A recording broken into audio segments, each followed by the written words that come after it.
Welcome back to my blog video. সবাই কেমন আছো? আশা করি সবাই ভালো আছো। আমি অনেক অনেক ভালো আছি। তো আজ আমি পুরো রেডি হয়ে গেছি, যাবো এক জায়গায়, বলরামপুর যাবো আমাদের গ্রামে। আমার একটা ভাইজির বিয়ে আছে, তো তার আজকে আইবুড়ো ভাত। মানে আমাদের মুসলিমদের কি হয়, অনেক গ্রামেই হয় আবার অনেক গ্রামে হয় না। অনেক দিন আগের থেকে আইবুড়ো ভাত হয়।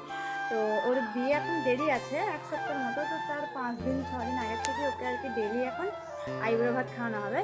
তো তার জন্য আজকে আমি যাচ্ছি, পুরো রেডি হয়ে গেছি। তো তোমরা দেখতে থাকো ফুল ভিডিও। কি লাগাইছো? লিপস্টিক।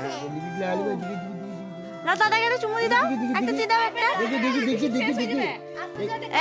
একটা দাও, একটা কিছু হবে না, আবার লাগিয়ে দেবো লিপস্টিক।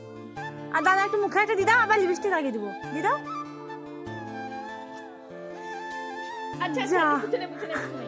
আচ্ছা লিপস্টিক আছে। তো গাইস, তারপর আমরা বেরিয়ে গেছিলাম যে পাড়াতে সবাইকে বলার জন্যে। আর এখানে এটা হচ্ছে আমার বন্ধুর বাড়ি, ওটা যে বেরিয়ে আসছে আমার বেস্ট ফ্রেন্ড। তো গাইস, ওই জন্যে আমরা বেরিয়েছি লোকদেরকে না, মানে পাড়া প্রতিবেশী লোকদেরকে বলার জন্য যে সবাই যাবেন, যে খেয়ে আসবেন। তো রাস্তায় আমরা একটু ভিডিও ক্লিপ নিয়ে দিলাম। তো দেখো ফুল ভিডিওটা, অনেক মজা পাবে। তো গাইস, আমার ভাইজি কি বলবে একটু শুনুন। বলো কি হয়েছে, বলো।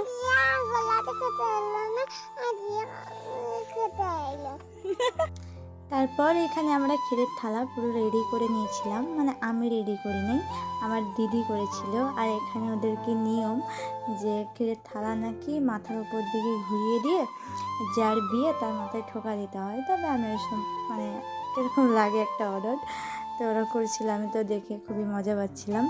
তো এখানে আমার দিদি খুব সুন্দর মতো থালা সাজিয়েছিল, আমার তো দেখতে খুব ভালো লাগছিল। তারপর এখানে সবাই এক এক করে ওকে খাইয়ে দিচ্ছিল। এটা ওর ছিল বড় চাচি।